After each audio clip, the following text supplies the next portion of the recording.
Hello, everyone. Welcome to another episode of Entertainment Vehicle. I'm your host, Mitch, the chauffeur, if you will. And this episode, we are going to be reading another pair of Hans Christian Andersen Fairytales.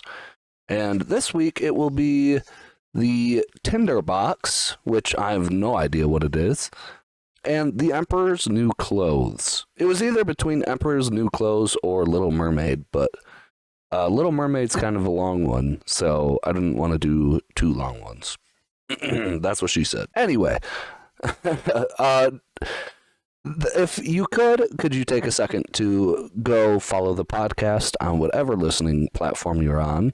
I would really appreciate it. I believe it's Spotify, Apple Podcasts, iHeartRadio, and Amazon Music. So if you could, just go on there and follow. That way it shows up in your feed on your main screen. I would really appreciate that. That way you can see more of what I put out, and then you can just listen. But I'm just going to jump right into the tinderbox. A soldier came marching along the high road. Left, right, left, right. He had his knapsack on his back and a sword at his side. He had been to the wars and was now retreating home. Let's go. Proud of this soldier. He did his duty. He survived. He gets to go home and cuddle up with his hot husband or wife. Or her husband or wife. Nope, they say he. As he walked on, he met a very frightful-looking old witch in the road. Her underlip hung quite down to her breast, on her breast. What does that mean? And she stopped and said, "Good evening, soldier. You have a very fine sword and a large knapsack. You are a real soldier. So you shall have as much money as ever you like." So, underlip sounds like vagina, but then it's her breast, so I don't know. And then she's sitting here talking about his nutsack, his knapsack. Is this Turbo Granny from Don to Don? If you haven't watched that, watch it. It's a pretty good anime. Very fun. "Thank you, old witch," said the soldier. "Do you see that large tree?" said the witch, pointing to a tree which stood beside them. "Well, it is quite hollow inside, and you must climb to the top when you will see a hole, through which you can let yourself down into the tree to a great depth. I will tie a rope around your body so that I can pull you up again, and when you call out to me... Oh, so I can pull you up again when you call out to me. Misspoke. She's wanting him to scream her name already, too. Let's go. But what am I to do down there in the tree?" asks the soldier. Just chill." "Get money," she replied. "Duh. Go get that bread. For you must know that when you reach the ground under the tree, you will find yourself in a large hall, lighted up by 300 lamps. And then you will see 3 doors, which can be easily opened, for all the keys are in all the locks." Where is she going with this? Upon entering the first of the chambers to which these doors lead, you will see a large chest standing in the middle of the floor, and upon it a dog seated, with a pair of eyes as large as teacups. That's a creepy-looking dog. But you do not need be at all afraid of him. I will give you my blue checkered apron, which you must spread upon the floor, and then boldly seize hold of the dog and place him upon it. This is weird. Why do we gotta put the dog on the what is it? Apron. You can then open the chest and take from it as many pence as you please. There are only copper pence, but if you would rather have silver money, you must go into the second chamber. Okay, so we got multiple chambers. She's sending him on like a D&D quest. Here you will find another dog with eyes as big as mill wheels. Oh, that's big. That's the thing where like 3 people walk around, right, to grind up grain, or horses, or donkeys. Place them upon my apron, and then take what money you please. If, however, you like gold best, enter the third chamber, where there is another chest full of it. The dog who sits on this chest is very dreadful. His eyes are as big as a tower, but do not mind him. If he is also placed upon my apron, he cannot hurt you, and you may take from the chest what gold you will." "This is not a bad story," said the soldier. "But what am I to give you, old witch, for of course you do not mean to tell me all this for nothing." "No," said the witch, "but I do not ask for a single penny. Nope. Only promise to bring me an old tinderbox, which my grandmother left behind the last time she went down there." "What? Why can't she go down there and get it herself? Damn." "Very well, I promise. Now tie the rope around my body." Oh, tie me up, Mommy. Grandmommy. Here it is, replied the witch, and here is my blue checkered apron. As soon as the rope was tied, the soldier climbed up the tree, and he let himself down through the hollow to the ground beneath. And here he found, as the witch had told him, a large hall, in which many hundred lamps were all burning. Then he opened the first door. Ah! There sat the dog, with the eyes as large as teacups, staring at him. You're a pretty fellow, said the soldier, seizing him and placing him on the witch's apron, while he filled his pockets from the chest with as many pieces as they could hold. Then he closed the lid, seated the dog upon it again, and walked into another chamber. Now I have a theory that the dog with the tower eyes is going to be too big for him to possibly handle because he's going to be huge. And then there's going to be some repercussion. That means he's not going to get anything. That's my prediction. And sure enough, there sat the dog with the eyes as big as mill wheels. Better not look at me in that way, said the soldier. You'll make your eyes water. What? This soldier's got a sense of humor, I guess. And then he seated him also upon the apron and opened the chest. But when he saw what a quantity of silver money it contained, he very quickly threw away all the coppers he had taken and filled his pockets and his knapsack with nothing but silver. I mean, that makes sense, right? That's what you would do. Then he went into the third room, and there the dog was really hideous. His eyes were truly as big as towers, and they turned round and round in his head like wheels.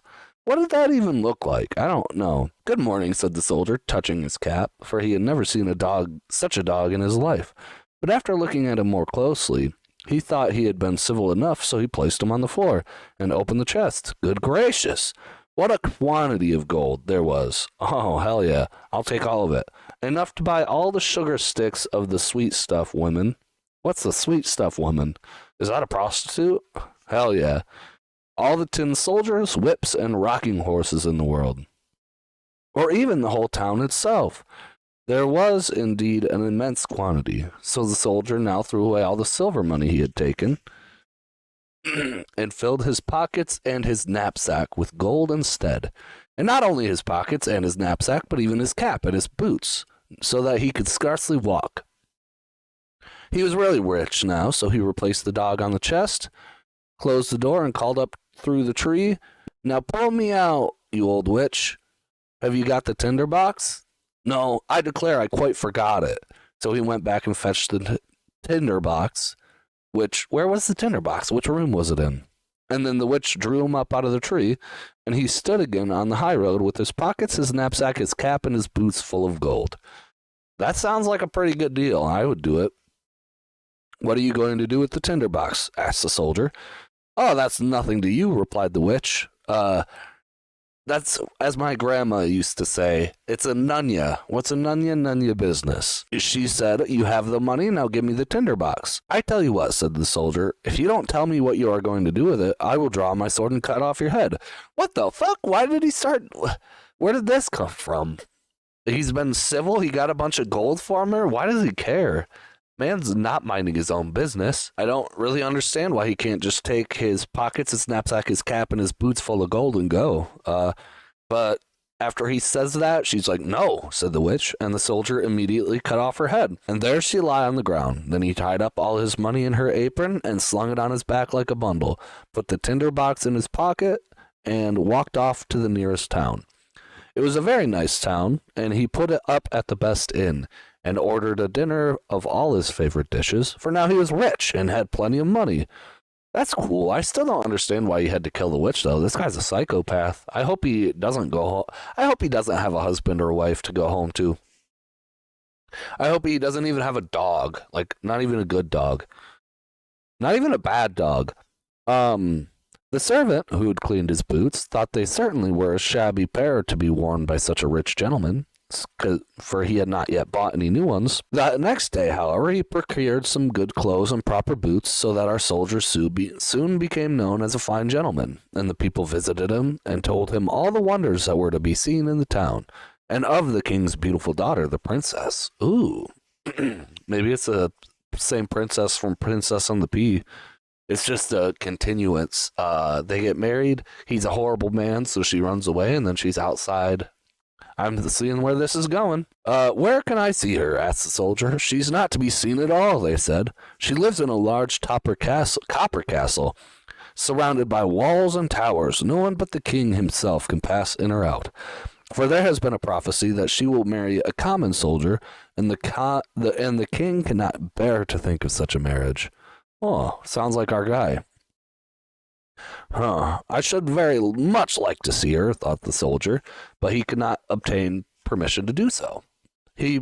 However, he passed a very pleasant time, went to the theater, drove in the king's garden, and gave a great deal of money to the poor, which was very good of him. Okay, he's not so bad. He remembered what it had been in the olden times to be without a shilling. Me too. I have 0 shillings. Now, however, he was rich. He had fine clothes and many friends who all declared he was a fine fellow and a real gentleman. And all this gratified him exceedingly. But his money would not last forever, and as he spent and gave away a great deal daily and received none, he found himself at last with only 2 shillings left. Ah, the shillingless soldier. So he was obliged to leave his elegant rooms and live in a little garret under the roof. What is that? What is a little garret? And why can't he find a big garret? That's my question. Where he had to clean his own boots and even mend them with a large needle. Maybe the darling needle. Holy moly. Is this just the Christian Andersen verse? It's all connected, man. It's all connected. But then none of his friends even came to see them. They were too many stairs to mount up. Wow, yeah. Man, I can't come to see you. I don't want to walk up all those stairs, you know what I mean? The legs, the butt. Can't do it. One dark evening, he had not even a penny to buy a candle. And then, all at once, he remembered there was a piece of candle stuck in the tinderbox, which he had brought from the old tree, into which the witch had helped him. That's hard to say. Into which the witch had helped him. He had found that tinderbox, but no sooner had he struck a few sparks from the flint and steel than the door flew open, and the dog with the eyes as big as teacups, who he had seen while down in the tree, stood before him, and said, "What orders, master?" "Hullo," said the soldier. "Well, this is a pleasant tinderbox if it brings me all I wish for." "Bring me some money," he said to the dog. "Dang! Money mutt services, sounds like." He was gone in a moment, and presently returned, carrying a large bag of coppers in his mouth. The soldier very soon discovered, after this, the value of the tinderbox. Okay. If he struck the flint once, the dog who sat on the chest of the copper money made his appearance. If twice, the dog for the chest of silver. And if 3 times, the dog with eyes like towers, who watched over the gold. The soldier now had plenty of money. I mean, technically, it seems as though it's infinite money. He returned to his elegant rooms and reappeared in his fine clothes, so that his friends knew him again directly and made as much of him as before. Made as much of him? What does that mean? I don't really understand that. Must be a translation error. After a while, he began to think it was very strange that no one could get a look at the princess. Maybe she's pretend princess. Everyone says she's very beautiful, even though no one could see her. They don't know that. That's crazy. Blasphemy, he thought to himself. But what is the use of that if she is to be shut up in a copper castle surrounded by so many towers? Can I by any means get to see her? Stop! Where's my tinderbox? Then he struck a light, and in a moment the dog with the eyes as big as teacups stood before him. "It is midnight," said the soldier, "yet I should very much like to see the princess, if only for a moment." The dog disappeared instantly, and before the soldier could even look around, he returned with the princess. Wow, that's a little bit weird. Kidnapping. She was lying on the dog's back asleep and looked so lovely that everyone who saw her would know she was a real princess. Wow, she's a pretty girl.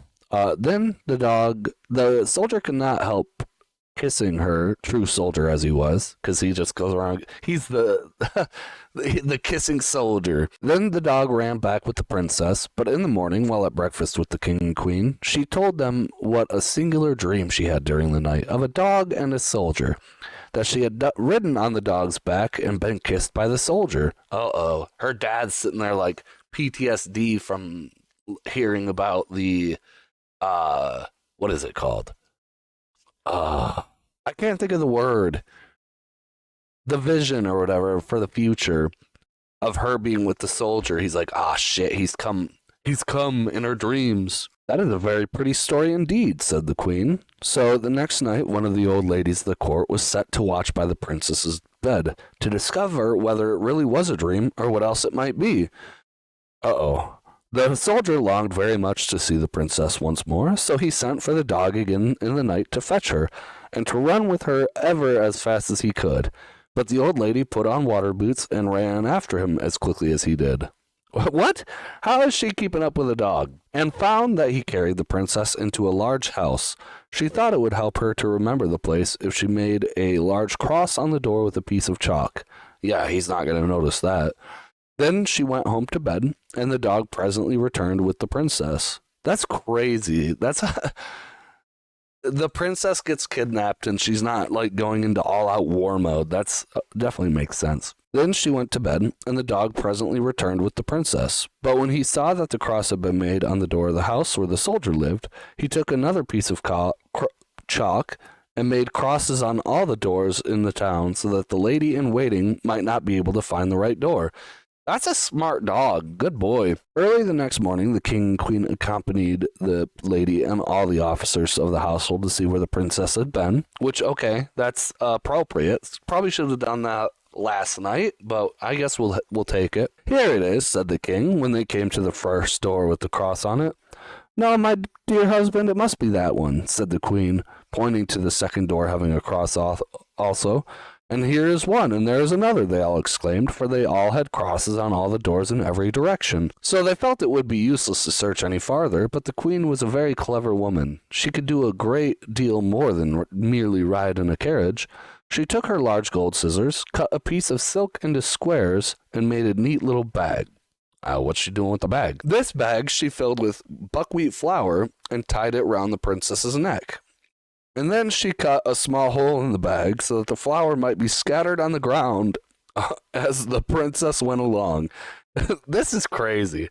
During the night, the dog came again and carried the princess on his back and ran with her to the soldier who loved her very much and wished that he had been a prince so that he might have her for a wife. The dog did not observe how the flour ran out of the bag all the way from the castle wall to the soldier's house and even up to the window where he climbed with the princess. That's an agile dog too, holy moly. Therefore in the morning the king and queen found out where their daughter had been, and the soldier was taken up and put in prison. Oh, that's not good.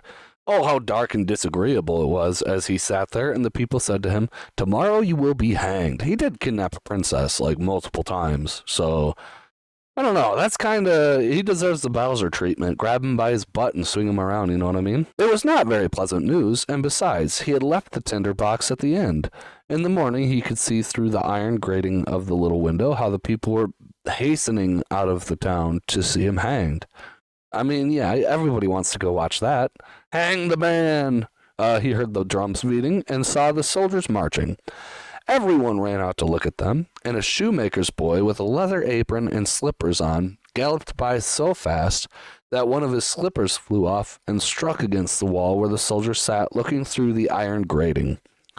Phew, that's a fast kid. "Hello, you shoemaker's boy! You need not be in such a hurry," cried the soldier to him. "There will be nothing to see till I come, but if you will run to the house where I have been living, and bring me my tinder box, you shall have 4 shillings. But you must put your best foot foremost." I mean, he's a fast kid. Didn't you hear how fast the slipper was going? The shoemaker's boy liked the idea of getting the 4 shillings, so he ran very fast and fetched the tinder box and gave it to the soldier. And now we shall see what happened. Outside the town, a large gibbet had been erected, round which stood the soldiers and several thousands of people. What's a large gibbet? Is that what they hang people on? The king and queen sat on splendid thrones opposite to the judges and the whole council. I mean, they got to be at the head of the table. The soldier already stood on the ladder, but as they were about to place the rope around his neck, he said that an innocent request was often granted to a poor criminal before he suffered death. I mean, I guess. He wished very much to smoke a pipe, as it would be the last pipe he should ever smoke in the world. The king, obviously he's a cool king, could not refuse this request, so the soldier took his tinderbox and struck fire once, twice, thrice. And there, in a moment, stood all the dogs, the one with the eyes as big as teacups, the one with the eyes as large as mill wheels, in the third, whose eyes were like towers. Help me now, that I may not be hanged, cried the soldier. And the dogs fell upon the judges and all the counselors, seized one by the legs, one by the nose, and tossed them so many feet in the air so that they fell down and were dashed to pieces. What in the hell? I will not be touched, said the king, but the largest dog's like, bitch, yeah, you will. And as well as the queen threw them after the others. Then the soldiers and all the people were afraid and cried, good soldier, you shall be our king, and you shall marry the beautiful princess. So they placed the soldier in the king's carriage, and the 3 dogs ran in front and cried, hurrah! And the little boys whistled through their fingers, and the soldiers presented arms. The princess came out of the copper castle and became queen, which was very pleasing to her. She's happy her parents are dead. The wedding festivities lasted a whole week, and the dogs sat at the table and stared with all their eyes. Huh? I mean, that is a tale. I don't really understand what the moral is, but is there a moral? I don't know. Just, if you want anything in life, just get 3 dogs to bite people and throw them in the air, I guess. Well, that was the tinderbox. I hope you enjoyed it. That was pretty fun. I'll still do one more, even though that one was pretty long. Hopefully you'll stay with me here, because we're going to do a classic, The Emperor's New Clothes. And this is not the Disney-fied version, so this one's the first one that we're reading that is a Disney movie. I mean, I guess Princess and the Pea might have, but it's not been a movie that I've seen. So let's wait for the comparison here. Let's see what's different.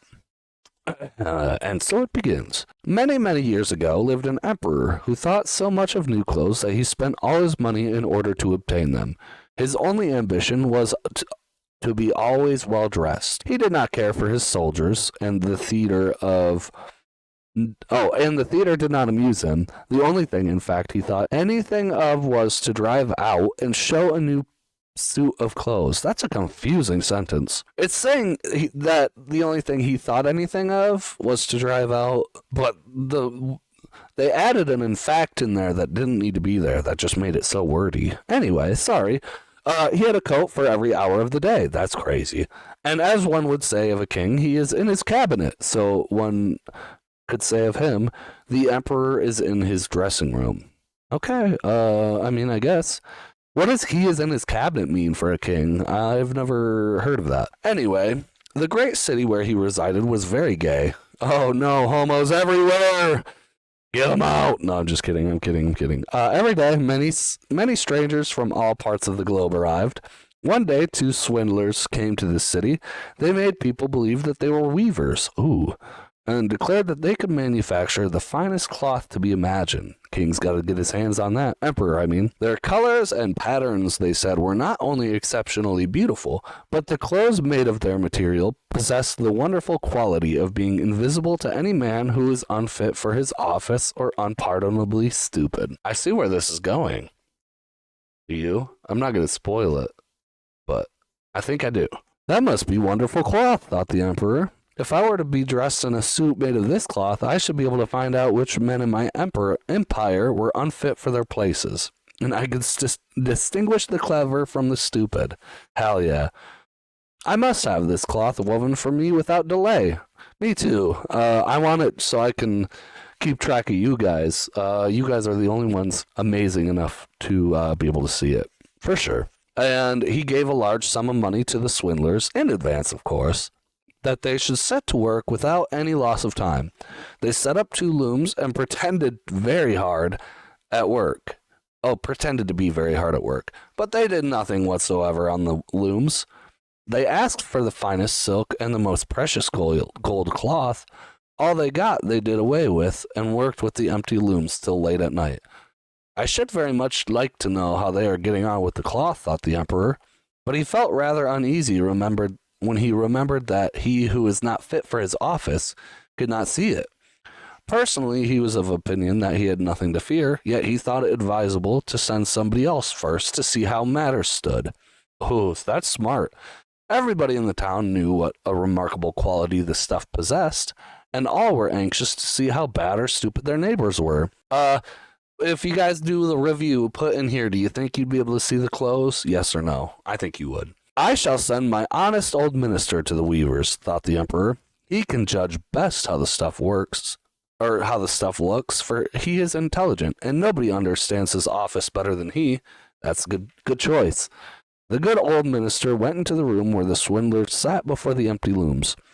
Heaven preserve us, he thought, and opened his eyes wide. I cannot see anything at all. But he did not say so. Both swindlers requested him to come near, and asked him if he did not admire the exquisite pattern and their beautiful colors, pointing to the empty looms. I mean, I like it so far. The poor minister tried his very best, but he could not see nothing, for there was nothing to be seen. Oh dear, he thought, can I be so stupid? I should never have thought so, and nobody must know it. Is it possible that I am not fit for my office? No, I cannot say that I was unable to see the cloth. Now have you got nothing to say? Said one of the swindlers, while he pretended to be busily weaving. Busily weaving. That's so hard to say. Some of these words are hard to say. Why can't they just phrase it a little differently? Phrase it to not tongue twist. Oh, it is very pretty, exceedingly beautiful, replied the old minister, looking through his glasses. What a wonderful pattern! What brilliant colors! I shall tell the emperor that I like the cloth very much. Scammer gets scammed, dude.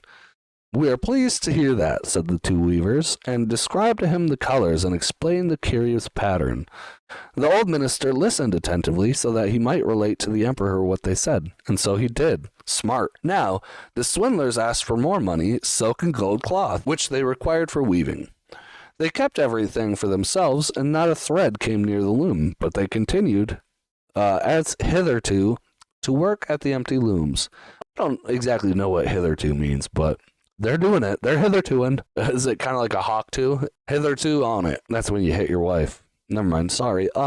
Soon afterwards, the emperor sent another honest courier to the weavers to see how they were getting on, and if the cloth was nearly finished. Like the old minister, of course, he looked and looked, but could not see anything, as there was nothing to be seen. Is it not a beautiful piece of cloth? Asked the two swindlers, showing and explaining the magnificent pattern, which, however, did not exist. I am not stupid, said the man. It is therefore my good appointment for which I am not fit. It is very strange, but I must not let anyone know it, as he praised the cloth, which he did not see, and expressed his joy at the beautiful colors and the fine pattern. It is very excellent, he said to the emperor. So far, two people are fit for their position, and they see the beautiful cloth, just like you guys. Everybody in town talked about the precious cloth. At least the emperor wished to see it himself, while it was still on the loom. With a number of courtiers, including the two who had already been there, he went to the two clever swindlers, who now worked as hard as they could, but without using any thread. Imagine how hilarious that looks, just going to town, like swooping the thing back and forth. Is it not magnificent? Said the two statesmen who had been there before. Your Majesty must admire the colors and the pattern. And then they pointed to the empty looms, for they imagined the others could see the cloth. What is this? Thought the emperor. I did not see anything at all. That is terrible. Am I stupid? Am I unfit to be emperor?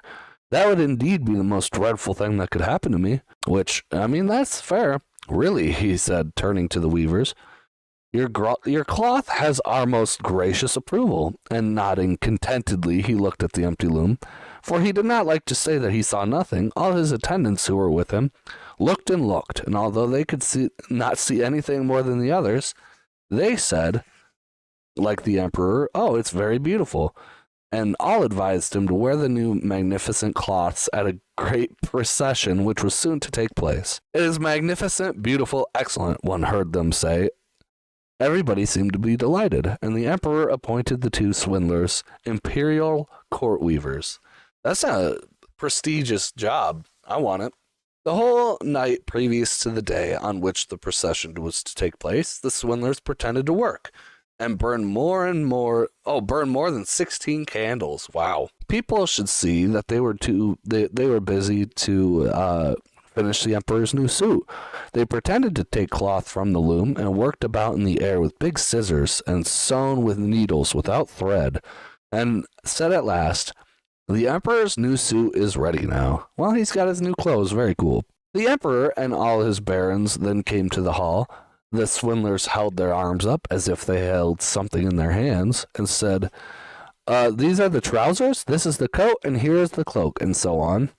They are all as light as cobweb, and one must feel as if they had nothing upon the body, but that is just the beauty of them. I want some of these. Indeed, said all the courtiers, but they could not see anything, for there was nothing to be seen.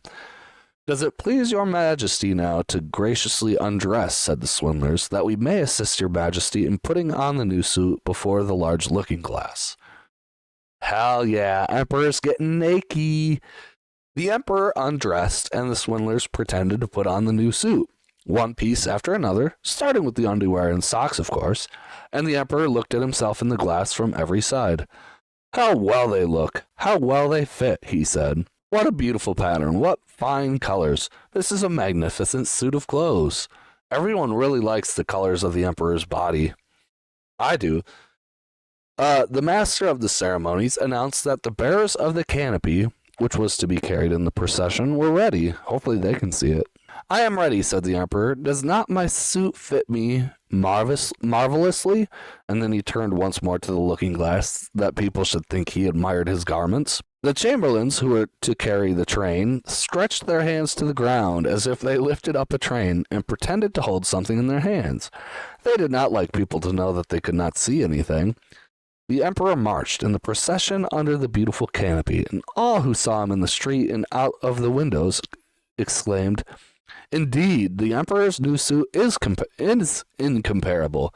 What a long train he has! How well it fits him! Nobody wished to let others know he saw nothing, for then he would have to be unfit for his office or too stupid.